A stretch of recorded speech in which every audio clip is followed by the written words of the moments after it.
Well, let me first start by tipping my cap to Loyola Marymount. I thought they came in here and played a heck of a game.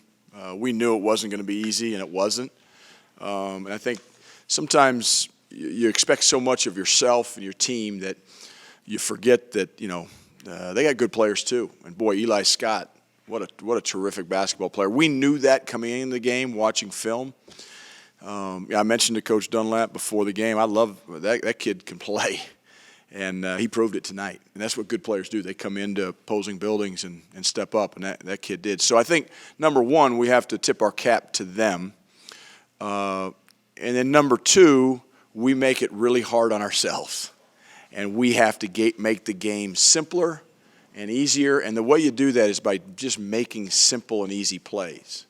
And right now, some of our guys aren't doing that. And you don't make simple plays and turn it over 18 or 19 times like we have the last two games, respectively. So, got to get better. But there were some really good things, I thought, in the second half in terms of offense. I thought we had some really good possessions. Look, shooters got to make shots. Deshaun made some big threes. Shane made I know one, and Lucas made one. So those are the guys that are Maddox made one, I think, in the first half. So we got a good shooting team, better than our field goal percentage shows, and we just have to take care of the ball. And there's a lot of good things. We're down one on the boards at halftime. We finished +9. 15 offensive rebounds. This team just figures out a way to win. It starts with McKinley, but it doesn't end with him. We need I thought Evan was really good. We got to keep him out of foul trouble. Part of that's on him. Not making silly fouls, but I love this team, and we'll talk about Saturday. I'm sure you guys have some questions about that. But in terms of Loyola Marymount, we took a good shot from them tonight, and we handled it. You guys had 18 turnovers. Yep. 17 of them.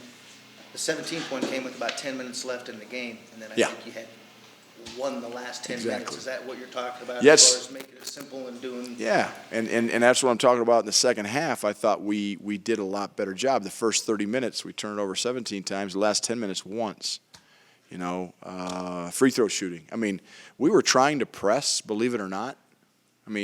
But we're trying to press after free throws, not after made baskets, because that's not what we do. We got them to press one time. Because, we couldn't make a second free throw.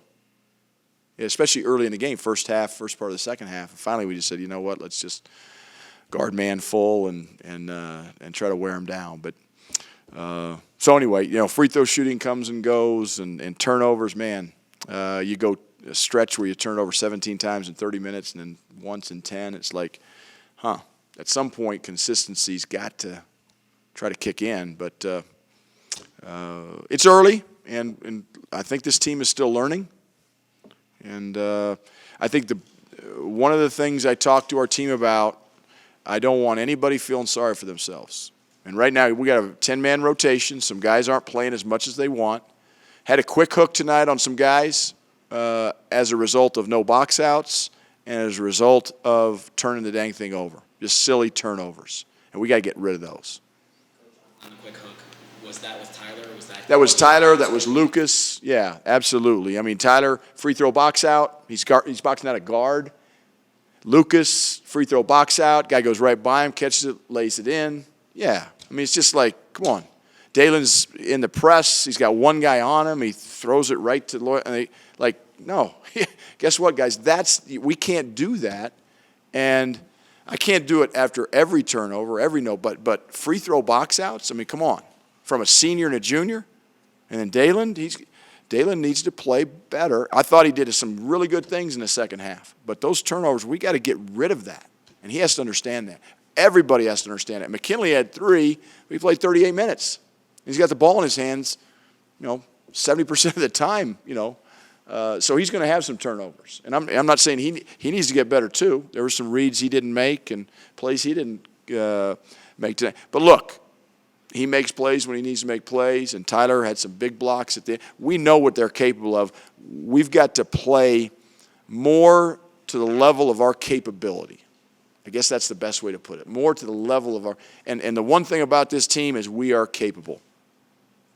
We are capable. We got good players. And I love every one of them. I really do. But I'm not going to put up with bad body language and feeling sorry for yourself and putting your own frustrations ahead of the team.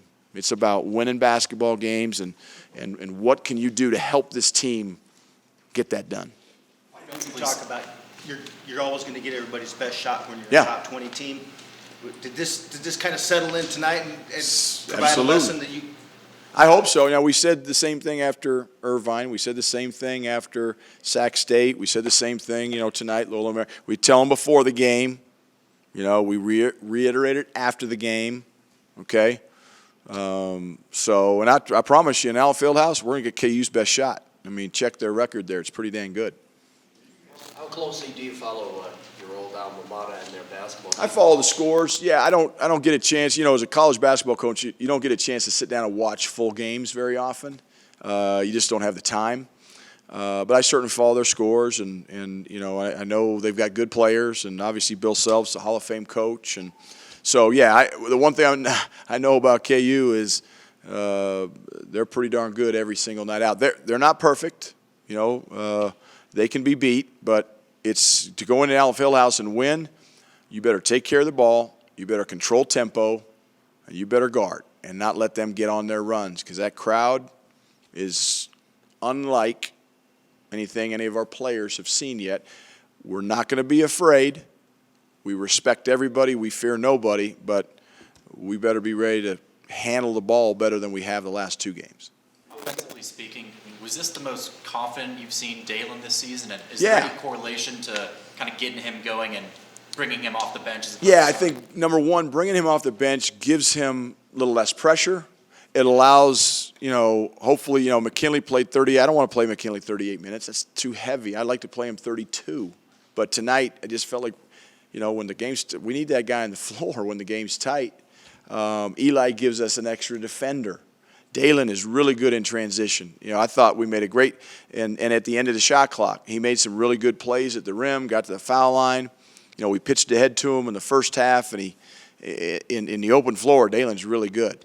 So that's what our players have to start recognizing about their teammates. How do we get Dalen in transition? Or, in the half court, boom, he drives, everybody spaces out and give him some space to operate. How do we get Lucas going? How do we get Maddox going? How do we get Shane going? How do we get Deshaun going? Those are all things I think our players have to, think about. How do we get Evan post touches? He's a load down there. So we have to start thinking about each other. And right now I think we're thinking about ourselves a little bit too much. Kansas, you got a lightning quick point guard who seems to have taken a huge step in his sophomore year. Yep. 3 mobile big guys, really big inside. Anything special you have to do different than you've done this year? I have not looked at one clip of Kansas tape, so I can't answer your question.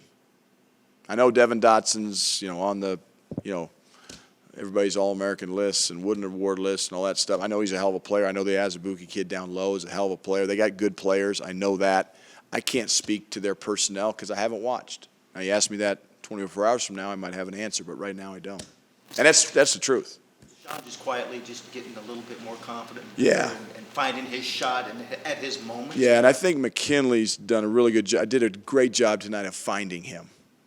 And but yeah, Deshaun, when he's open, we want him to shoot it. His teammates want him to shoot it. His coaches want him to shoot it. And again, shooters make shots. And Deshaun did that tonight. 4 for 7 from 3. That's what 3-point shooters are supposed to do. If you're a 3-point shooter. You got shooters, you got shot makers and shot takers. Tonight, Deshaun was a shot maker, and we need more of those guys. Loyola shot 52%. Yeah. I would say a high for an opponent. I know some of that was their transition off the turnovers, but it looked like they were getting pretty good looks. They were, yeah. They had 40, how many points in the paint? 46 points in the paint. They just were driving us, and we got to guard the ball better. 52% in our building, that should never happen. But we told our team, look, coming in this game, Loyola's 13th in the country in field goal percentage, offense. We're 270th. I don't know where we are tonight, but I'm not sure we moved up, shooting 41%. So, Loyola's good. They got some good players. They got a lot of young players. They're going to be good as they grow and develop. couple times tonight where you could just see the frustration on Dallas's face, maybe not finishing the shots that he likes to make, that he's accustomed to making.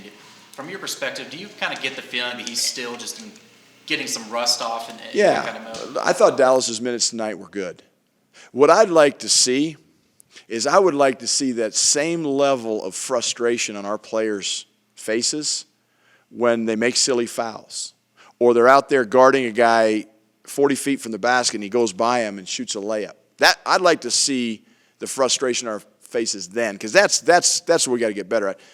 Dallas missing bunnies. Look, I don't worry about that, And all players they don't want to do that, and I understand his frustration, but I want to see it when, he doesn't show on a ball screen, or he doesn't do something he's supposed to do, because there's so many ways Dallas Walton and Tyler Bay and Evan Batty and Lucas Seward, there's so many ways they can help our team win that does not involve scoring the basketball, and they have to understand that, and they have to play like that, and that's true for our perimeter guys as well. And that's what we have to do to get better.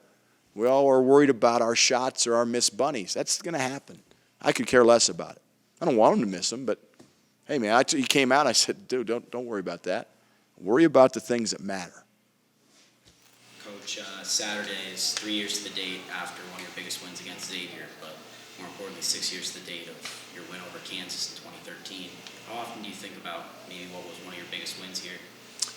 Very, very little, yeah. I mean, it doesn't cross my mind at all, to be honest with you. I mean, if I see it, it's on the highlight tape for recruiting, so we're showing a recruit the highlight tape. It's kind of nice to see that every time, so I think about it then. But in terms of, driving to work or preparing for games or watching film, doesn't even enter my mind.